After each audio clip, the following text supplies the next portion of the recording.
Son of Porthos.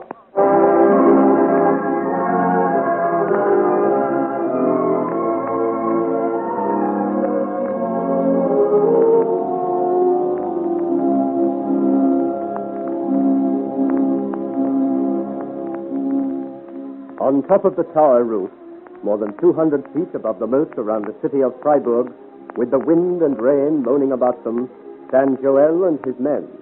The sentry box is empty, and the 20 soldiers left on guard are safely trussed up in the guardhouse. Yet Joel and his followers stand silent and afraid, looking at each other in questioning horror. For Friquet has disappeared, and if one has been captured, then all are in danger. Things have gone so well up to date, but if Friquet is taken, then we are all lost. He isn't down on the platform. I can see from here. There's not a sign of anybody. The sentry gone too? Nobody at all. I don't like it.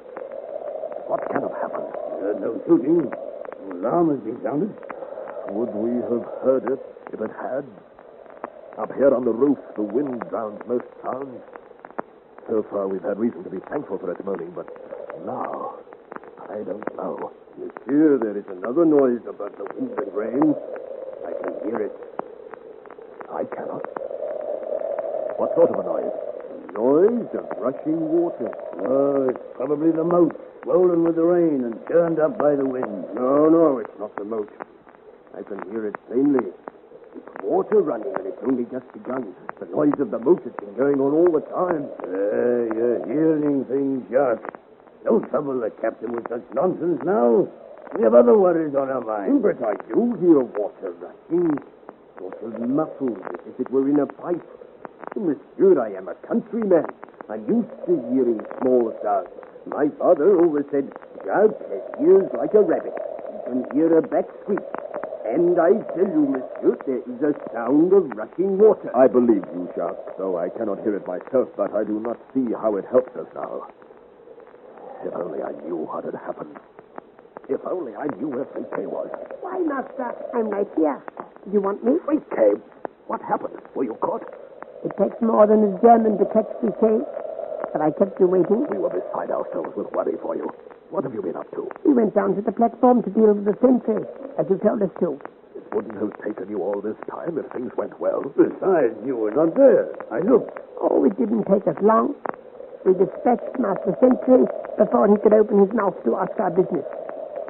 Then we went for a little walk. Come now, Friquet. This isn't the time or the place for such nonsense. What have you been doing? Some mischief I'll be bound. Alas, you do not trust me. But listen, I've done good work for France tonight, and Louis himself should kiss me on both cheeks for it. Do you remember the mined wall, Joel? Yes. The trap for... What did Schultz call it? The trap for the cream of the French forces? Yes, go on. What have you done? Well, I couldn't resist it. I took a good look at that wall when Schultz showed it to us, and I noticed the water tank not far away from it. When we'd finished off the sentry on the platform just now, I thought I'd take another look at that wall. Why? It seemed a pity not to turn the tables and make it a good joke on the Germans. Besides, so long as that wall was left mined, it would be a danger. So, Yes? I did a little engineering work there, and the contents of the tank are now running merrily into the mined wall. What? When they come to set it off, they'll discover their powder is waterlogged. The water is... Oh, Friquet! Oh, my little Friquet, you are a giant of intellect. See, I did hear running water. You see, I told you. What is he talking about? He has ears like a rabbit, and I'm beginning to believe it. Just as well for us, the Germans haven't. But come now, we must prepare for the morning. Friquet, because of what you've done this night, you shall have the honor of taking down the Lorraine flag and running up the stand at the front. But remember, friends, we still have far to go. And though the Germans haven't ears like our friend Jacques, yet silence is still our best ally. There, that's the end of that flag. Now, up you go, my beauty. How those Germans will blink, Joel, when they open their eyes to see the lilies of France floating over Freiburg.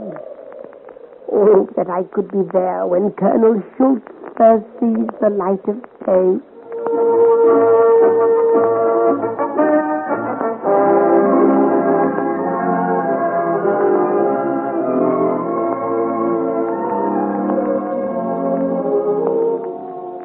But it is a captain of the garrison who has the honor of waking the governor of Freiburg. Outside in the streets there is shouting and confusion, death and destruction. But in the great cold banquet hall of Freiburg Castle, Colonel Schultz sleeps peacefully on, and the captain shakes him angrily by the shoulder. Colonel Schultz! Sound man, Colonel, wake up! No, go away, Otto, go away. It's not Otto, it is I, Captain Schumann. Oh, upon my sword, I've a mind to let the drunkard be. Colonel, wake up! Freiburg is about to surrender. What? War is ending. What are you talking about? Colonel Schultz, I have the honor to report that the flag of France now floats above the citadel. What? What's that? Captain Schumann, what are you doing here? I am trying to tell you, my colonel, the standard of France now floats above the citadel. There is fighting in the streets. Where's Otto? And by my throat. Where are the messengers? Puma and the Spaniards, eh? What's happened to them? I don't know anything about them, but I don't suppose it matters much. I am trying to tell you, Freiburg is at the point of surrender. Are you mad? What has happened to everyone? What's all that noise in the street below? I think you had better do some explaining while I get my sword and see what is happening. You won't need your sword. And you can see from here what is happening. Look. You can see through the window what I see is true. The standard of France is flying over the citadel. Heaven protect us. And the guns. Our guns. Yes. As you see, they are trained on us. They are bombarding us from without and within, with a new type of projectile that makes a lot of noise and does even more damage. Merciful heaven! They've hit the Guildhall. And the cathedral, and most other things, too. There isn't much of the city left. Why wasn't I informed? Why didn't somebody come for me?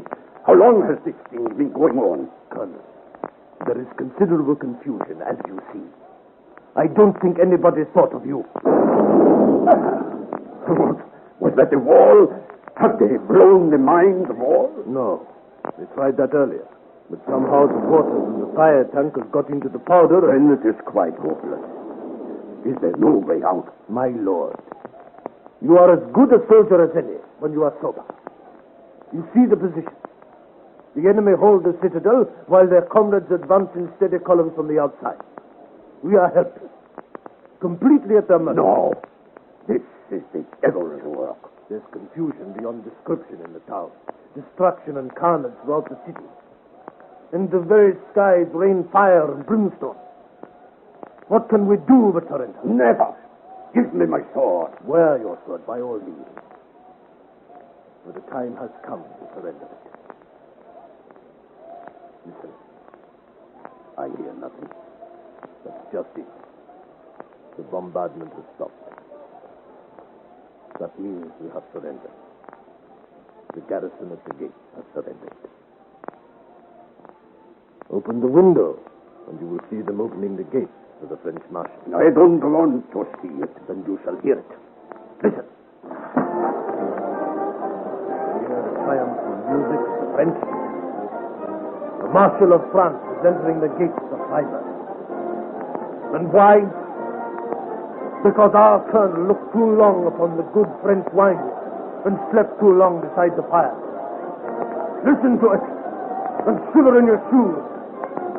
For it's you, my good colonel, who must surrender your sword and offer up the keys of Freiburg to the French marshal with all humility and reverence.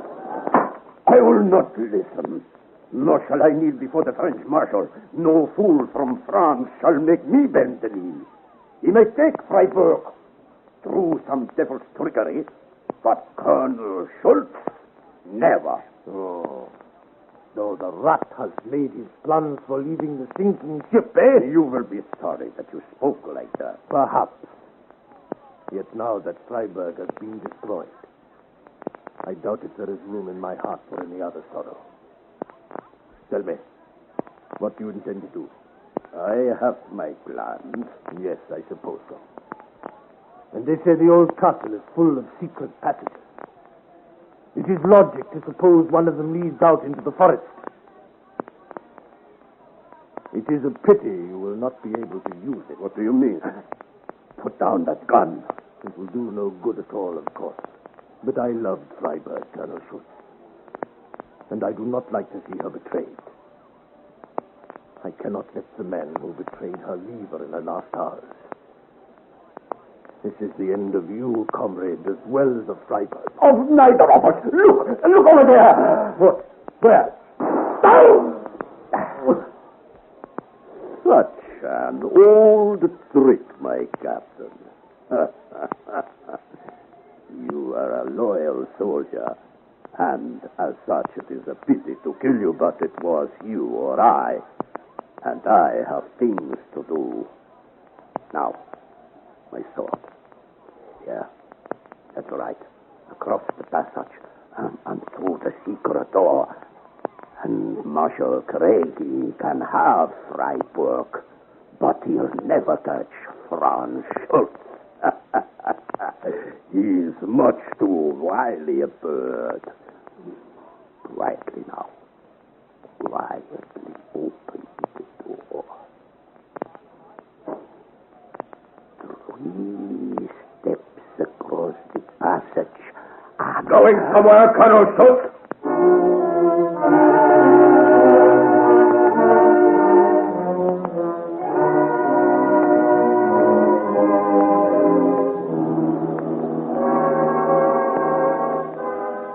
Son of Porthos, adapted by Margaret Dunn from the novel by Alexander Dumas, a George Edwards production.